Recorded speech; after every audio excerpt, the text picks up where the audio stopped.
दोस्तों, हजारों लाखों वर्ष पहले हमारे पूर्वज कौन थे और उनका ठिकाना कहाँ था? इसको लेकर मानव जीवन उत्पत्ति से जुड़े अध्ययन किए गए, लेकिन हाल ही में आदिमानव की एक प्रजाति निएंडरथल के डीएनए को लेकर जो दावा किया जा रहा है वो वाकई चौंकाने वाला है। साइंटिस्ट्स की माने तो आज से करीब 40,000 साल पहले वो जीवित थे।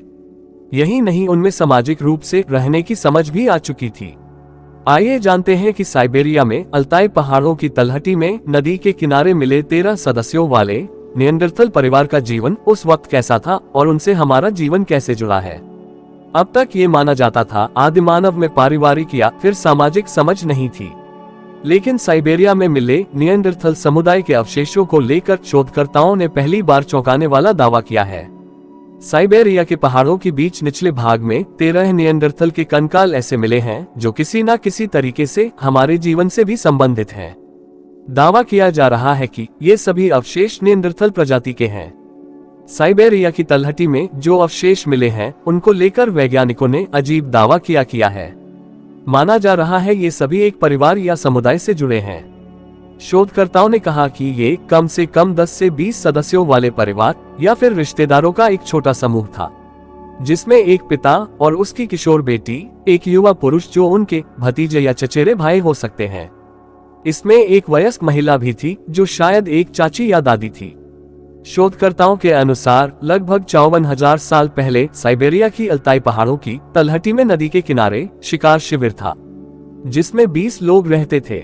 साइबेरिया में निएंडरथल करीब 4 लाख साल से 40,000 वर्ष तक जीवित थे। जिस 13 सदस्यीय परिवार का डीएनए विश्लेषण first genetic analysis of Neanderthal family किया गया है, वो आज से करीब 54,000 साल पहले जीवित था। डीएनए विश्लेषण से पता चला है कि उस परिवार में 7 मेल और 6 फीमेल निएंडरथल थे। इससे जुड़ी हाल ही में की गई स्टडी के प्रमुख लेखक लॉरेंस कोव ने कहा, तथ्य यह है कि निएंडरथल एक ही साथ थे। ये बहुत ही रोमांचक है। इसका मतलब है कि वे संभवतः एक ही सामाजिक समुदाय से आए थे। ये पहली बार था जब हम निएंडरथल समुदाय के सामाजिक संगठन के विषय में पता चला। निएंडरथल परिवार का पहला आनुवंशिक विश्लेषण first genetic analysis of Neanderthal family को बेहद अहम माना जा रहा है। ये परिवार एक ऐसे समुदाय की तस्वीर प्रस्तुत करता है जो वर्तमान मानव समाज के अनुरूप है। निएंडरथल के इस परिवार को लेकर कहा जा रहा कि इसमें एक साथ बाप, बेटी और चाची या फिर दादी रहते थीं और उनके साथ अन्य भी रिश्तेदार रहते थे। यानी उस वक्त इस मानव की इस प्राचीन प्रजाति आदिमानव में परिवार या फिर समाज के बीच रहने की सभ्यता आ चुकी थी। शोधकर्ताओं को निएंडरथल के मिले अवशेषों के डीएनए विश्लेषण के आधार पर यह दावा पहली बार किया जा रहा है। उनके पारिवारिक ढांचे और एक साथ रहने की तरीके को लेकर यह अनुमान लगाया जा सकता है कि निएंडरथल काफी विकसित आदिमानवों की प्रजाति थी, जिसके बाद आधुनिक मानव समाज का उदय शुरू हुआ। निएंडरथल परिवार लगभग 54,000 साल पहले दक्षिण पश्चिम और मध्य एशिया के गुफाओं में रहता था।